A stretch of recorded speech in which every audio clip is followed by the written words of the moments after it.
So இப்போ 3 கேட்டகரியாக விசுவாசி வைக்கலாம். ஆரம்ப விசுவாசி, இப்போ நடு விசுவாசி, முதிர்ந்த விசுவாசி.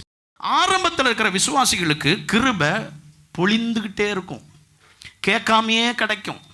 நடு விசுவாசிக்கு எதை கேட்டாலும் எப்படி கொஞ்சம் ஸ்லோவாக தான் இருக்கும்.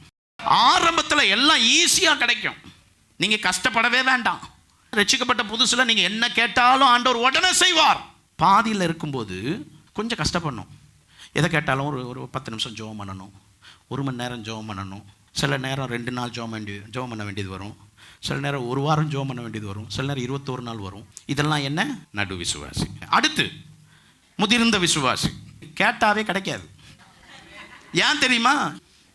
ஆண்டவருக்கு தெரியும் இவருக்கு எப்போ கொடுக்கணும், என்ன கொடுக்கணும், எந்த டைமில் கொடுக்கணும். இது பாதி விசுவாசிக்கோ ஆரம்ப விசுவாசிக்கோ இப்போ கேட்ட ஆண்டவர் கொடுக்கலன்னு வச்சுங்க, ஒரே ஓட்டம் ஓடிடுவான். போடா, சர்ச் ஆகுது, எங்கள் அம்மாவாகுது, அங்கிள் ஆகுது. நான் சொல்கிறது புரியுதா உங்களுக்கு? அப்போது முதிர்ந்த விசுவாசினுடைய அனுபவத்தில் ஆண்டவர் பாருங்கள், கொஞ்சம் டிலே பண்ணும்போது கண்டுக்கவே மாட்டார், தெரியும் அவருக்கு. ஆனால் புது விசுவாசிகளுக்கு அப்படி இல்லை. 1 வாரம் ஜெபம் பண்ணிட்டு கிடைக்கலன்னா அடுத்த வாரம் சர்ச்சுக்கே வராது.